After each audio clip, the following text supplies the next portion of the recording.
Well, we seem to be developing more and more and more respect for old linemen as the season goes on, Mark, as we've talked about, because Seahawks are missing the playoffs. We'll see if they can improve the record from last year with the final game of the season against the Rams and get to 10 wins, but they've been officially eliminated. And I put out a poll question on my Twitter page, like, all right, these are the most popular complaints about this team.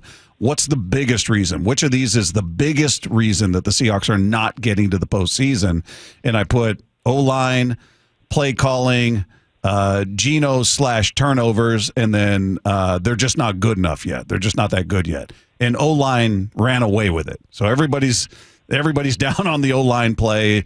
As we watched against the Bears, it is not unique to Seattle. That was a dreadful O-line that the Bears have.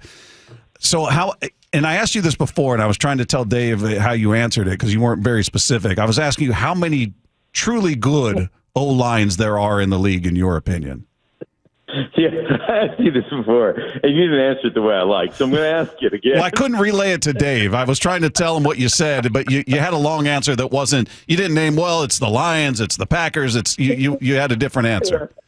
Yeah, no, I mean – you know, it's such a unique position, and I always tell people, man, playing O-line is like being part of the secret mushroom society. Like, we're the only people that know what we're doing, and so it's hard to answer the question because as I watch it, there's 2 or 3 teams that are worth their salt, and most everybody really stinks because they just don't understand how the game's played. Yeah, what do you have a solution? Is there anything you've thought of that could help, the quality, is just overall quality of offensive line play? Well, 2 things, or maybe more than 2, but let me just start. Roger Goodell asked me this a year ago. Like, what are we going to do? Like, our $100 million, our $200 million, our $300 million quarterbacks are getting hurt. I don't know, Roger, maybe we should start to practice. Yeah. We should start putting pads on, hitting people. Yeah, that's good. Like, again, we bow down to people who hate our game. It drives me crazy. Dudes get hurt. That's the beauty of this game. Most people don't have balls enough to play it. It's just the way it is. And so, like, we need to practice. The other thing that they do in the NFL is that's, like, I call it the 80-20 rule.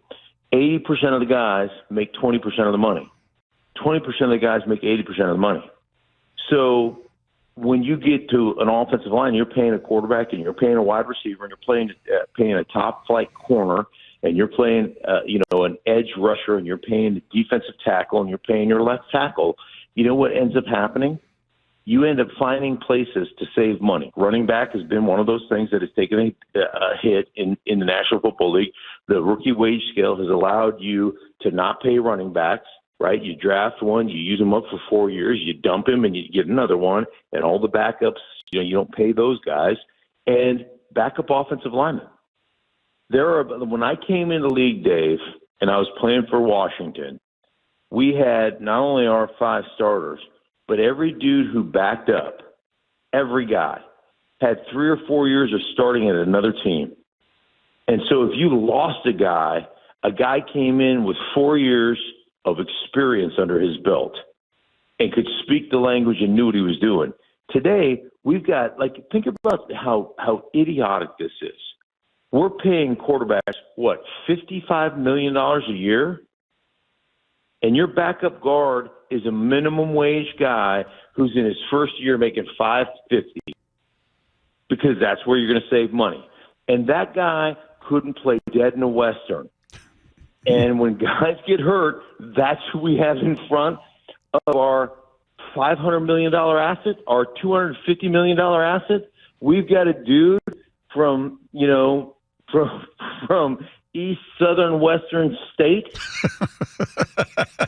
right? Yeah, true. Not sure where that's located. It's all over the place. Right. It's somewhere in the East Southern atmosphere Western area. states. So, I mean, you think about how stupid we are. Yeah. Think about how stupid the league is when it comes to stuff like that. I don't know about you guys, but if I'm paying my top assets a $55-60 million a year quarterback, well, then the guys I'm going to start paying next are the dudes that actually try to keep that guy safe. Yeah. And like Joe Burrow takes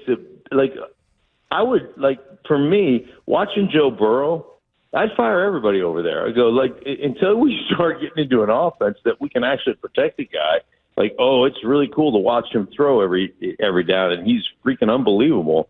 But how long are we going to get to watch that if that dude is peeling himself up off the carpet every other down?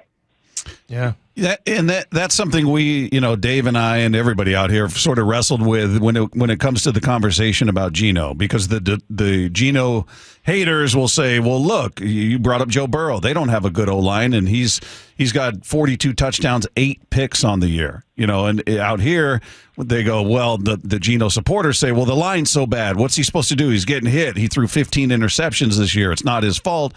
All right, well, we just saw Caleb Williams, who's got a dreadful offensive line. He's a rookie. He only had 5 interceptions on the season going into that game against the Seahawks. He now has 6, and he's got more touchdowns than Geno, who's got 17 touchdowns, 15 interceptions. So it's not unique to Seattle is the point I'm making in terms of O-lines being bad and the quarterbacks having to deal with them. So how much of that do you put on Geno versus, well, what do you expect him to do when he's got nothing in front of him? How much blame, I guess, if you will, would you put on him? I look at this and say, hey, man, what players do we have? Who are we invested in? And what's the best situation to put that guy in to have success? I say it all the time, man. Quarterback, sacks have become a quarterback/coordinator statistic more than an O-line statistic. Dude, how many times do you really get as an NFL player, NFL defensive lineman, how many legit opportunities do you get to rush the quarterback? 12 a game? Legit, that aren't 3-step drops where the ball's out on a slant or the ball's out on a swing pass, bubble screen, run action, boot keep game. You don't get many opportunities, legit opportunities to rush the passer. So then it comes down to how do you call plays and how does your quarterback bail you out? And is he athletic enough to, get on the edge or get out of, or climb the pocket and then get out or whatever the case may be. But again, Geno 2 years ago was tremendous.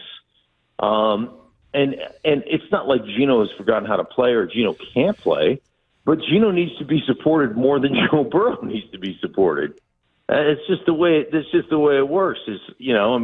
Not every guy is created equal when it comes to the way those guys play. So there's a lot that goes into it. And by the way, the development of young players in our league is atrocious. And that's, it's unfortunate, especially young players at the offensive line position. It's really hard to develop guys because guys don't get to practice.